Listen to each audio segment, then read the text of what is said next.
Hello and welcome to another episode of the Budapest Speed Shop. Today we're gonna go to Miami. Come with me, I'll show you around. I got a bunch of parts what I shipped from Europe last summer and they finally showed up. And since I don't wanna take my bus, we're gonna take this beauty. My dad borrowed it and unfortunately totally wrecked it. I finally just kind of fixed it up enough so it's gonna actually go. It's got a V6 engine, it's a 2002 Chevy Silverado. I'm not too much of a Chevy guy, but it doesn't matter. So I got a friend who gave me a fridge. We're gonna put it on the back, and then we're gonna put all the parts around it. And then it's about 1,000 miles to go. We'll see if it makes it. My friend, who is not exactly a nice guy, I would say, he's betting against me. He put up $100 on his wall, saying that I'm not gonna make it, and it will break down. Of course, my doggies are not coming. They're just hanging out here for now. But there's no cruise control in it. And the brake works, engine works, so what else you need? Got heat in it. So let's go, come with me. Let's do 2,000 miles in a fairly used, I would say, farm truck. I left behind me Chattanooga and about 100 miles from Atlanta right now. So we are inside Georgia now. You can see the terrain changed. We got a lot more cypresses for trees, and I'm really concerned about the Atlanta traffic because it doesn't matter if it's weekend or weekday or whatever time of the day it is, it's always there's a traffic jam there. So we just keep on trucking. The good old piece of shit truck is just running just fine. There's no check engine light. You got oil pressure and everything works just fine. It barely uses any fuel. Little V6 engine. So hello Atlanta, here we come. Well, we just got into Atlanta. Of course, it's a lot of traffic jam. I have not been able to cross Atlanta without a traffic jam. Doesn't matter what day it is. Today's happened to be Saturday during the day, and this is Atlanta for you. So I'm really, Atlanta is not my favorite place, but it is what it is. So very surprising, it says Mercedes-Benz Stadium. Interesting. So once we got over Atlanta, then we're gonna pass the airport and then we keep heading south, and then next stop is hopefully Florida finally.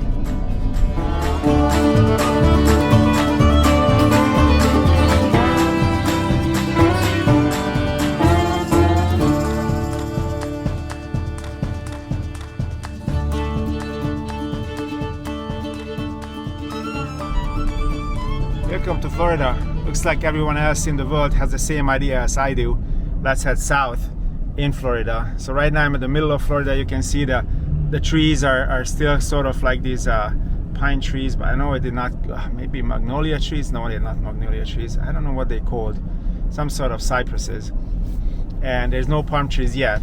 So I'm just about 3.5 hours north of Miami. So it's still just really in the middle of everything.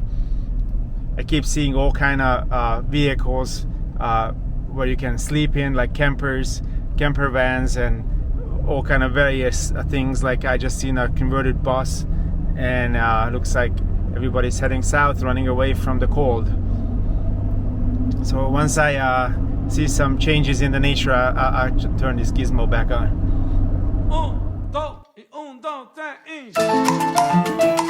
Bueno, sí.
Si escuchas mi salsa ahora, mi salsa para bailar, este ritmo tan sabroso, el ritmo para guarachar. Yo te canto con sentimiento y manana te lo voy a dar. Muévese con sabrosura, abre la ventana para respirar. Escucha mi salsa buena, abre la ventana. Yo te traigo la salsa buena. Estamos gozando ahí nada más, que rico está. All right, we made it next to the Miami airport. It's like raining like cats and dogs outside. But here in this industrial place, and here's all my stuff came from Europe. It's mostly Wartburg and Trabant parts. And then while we're here, oh, here's the trash truck. While we're here, I wanted to show you guys what my friend has here. The first one is a Trabant Combi. You probably know what a Trabant is, but this one is special because it's been modified to have a 4-stroke engine. So they actually put a Fiat engine in it. It's a legal conversion. Somebody did it. It's sort of like a hot rod Trabant now. I really like it the way they bent that front radiator. But it looks really old inside. They have aftermarket seats, like they basically made custom-made leather seats. And this is how an old dash looked like in a Trabant. Very interesting to me. Got the old hubcaps with some really big balloony tires. It's like a real sleeper car, straight out from Hungary. The other one is a 6-volt Trabant. It's an older version, and the way you can tell it is that you can look at the lights. If the lights are round, that's most likely was a 6-volt Trabi. So I can show you the original engine in this one. 6-volt Trabant with 2 cylinders, of course, air-cooled. Let's not go there because that's going to be another show about a Trabant. I have 2 of them at home. This one has the older seat covers also. The next piece is a Dacia that was based on a Renault, and this was made in Romania. When I grew up, my cousin had one of these, and it was actually a TLX. The Costco sticker on the back, it's an insurance advertisement for full coverage insurance. So as this one, this is the older Costco sign on it or sticker on it. So this one looked exactly like a Renault, but it was made in Romania. It's a very comfortable car, many times broke. It is for sale, I think. Everything is for sale in here. So if you're interested in a very good condition Romanian car, I can get you in touch with my friend here. This is the engine. This is the same engine what they put in my Barkas car holder. And there's a Lada Samara. It's a Russian car. And a Polski Fiat, a Polish Polski, which has been cut down to be a beach buggy. Followed by a East German camper trailer. So it's like a fold-out camper trailer. And then we missed the Skoda. The Skoda is a Czechoslovakian car.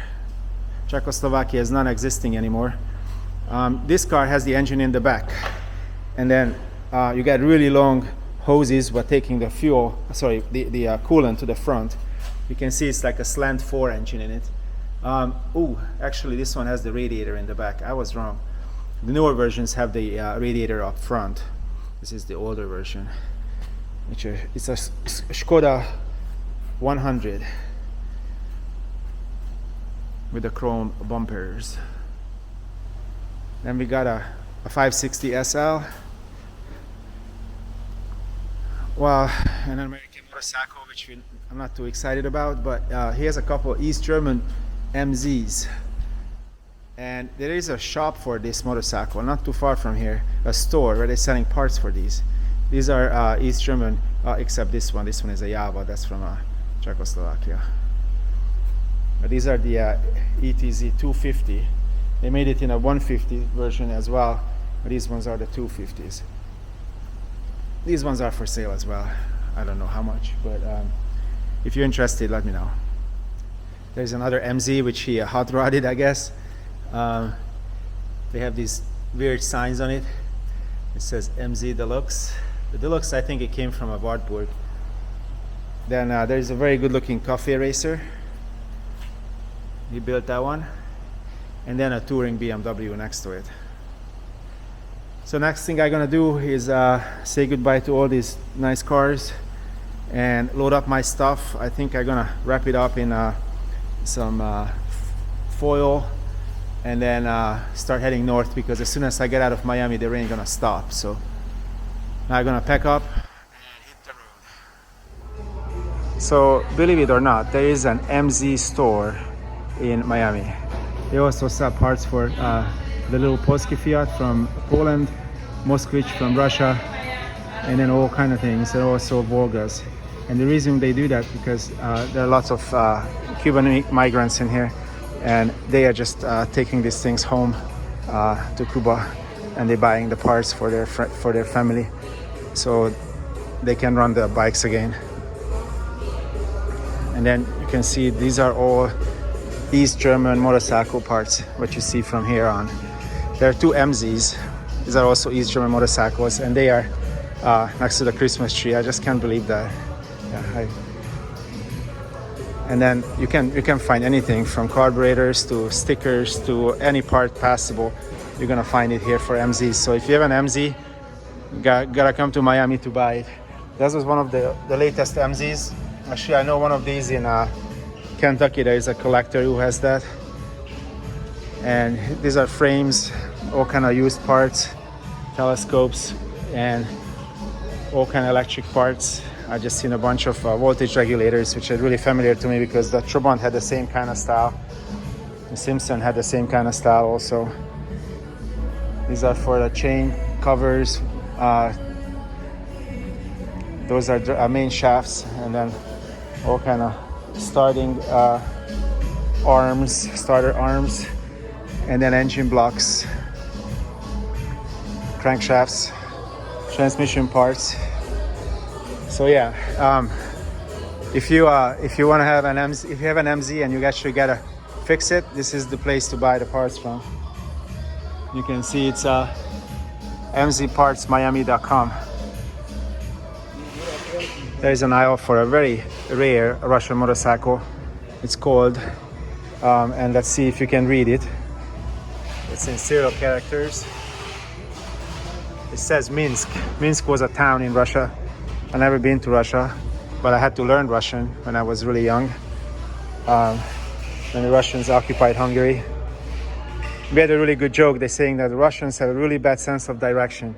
They came into Hungary in 1945 and they couldn't find their way out until 1989. Ha ha ha. So there's another, it's a Czechoslovakian brand. It's called Cezet. And you can buy parts for it over here too. This is incredible. For me, it's just like, I just don't understand. I'm totally in misbelief what you can find here. There's some Ural parts. I had a Ural once with a sidecar. It even had a reverse on it. Now this is something else. That's some sort of new stuff. These are also some German motorcycles. Or actually there's some Java. That's from the Czech Republic. I just see the tanks over there. Look at that. But these are very late model motorcycle parts. They built that MZ Parts as a brand, looks like, and some of these parts are remanufactured, but it's still, at least you can buy it. I mean, look at this. Pretty darn cool.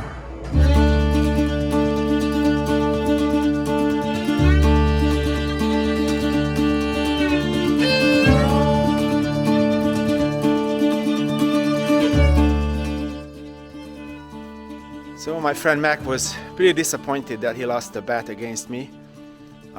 So I guess I'm gonna claim my $100 soon, as soon as he comes back from work. But I made it back okay, no problems. The truck was doing great. So now here comes, I'm gonna have to start removing the straps and unpacking all my goodies. I think I'm gonna start with this engine. This is for a Barkas or a Wartburg actually. I can use it in any of those vehicles. I just need to change the cylinder head. This one is made for a Wartburg, but and a couple drums. And then I got a whole bunch of things here what I'm really excited about. Example, these original Easterman tires. They're really hard to come by now. I know people want to change all the tires like every 5 years. That's correct. They made out of a different compound, different rubber. These ones have no cracks on it and they last for a very long time. I don't really drive my cars on freeways with these anyway. So one of the tires on the Wartburg is just got old, and I got these extra ones. Fortunately, I was able to find them. So now I'm gonna unpack and look at all the goodies I got. So this is a Wartburg engine. The Barkas engine looks very similar. So if you can see, this is the intake side. That's where the fuel goes in. This is where the fuel pump goes on. It actually just has a tiny little hole where it's actually the air comes out as the crankshaft moves around, and that moves the membrane in the fuel pump, and that's how it pumps the fuel. Now you can see there is the cylinder head with the thermostat housing. There is a water pump shaft, and the water pump is in the front. There's also a little bleeding screw that can let the air out from the water system. Now if you take this one off, as you can see, this is well, I can't do it with one hand. This is like a two-stroke engine. Hold on. So I got the head off. So this is a two-stroke engine, and you can see the middle piston failed on it.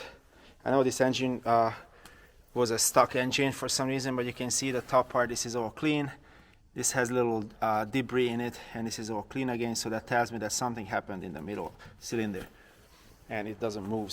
But the pistons on the other two is probably usable, and then the block is hopefully also usable, and the cylinder head is definitely looking good. So that's another thing what I can stash and save for a later date. Also, I got a new muffler, and my friend gave me this piece which goes to the front of the engine, and that's how the ignition points. That's what housing the ignition points, and that's where it goes. And that's how the ignition works. So let's keep removing stuff. So the truck ended up not being a piece of shit after all. It served well, run great. It's, by the way, a 2002 Silverado 1500. I didn't think much of it because we just use it on the farm. But it did take me to Miami and brought me back. So thank you for watching. See you guys next time.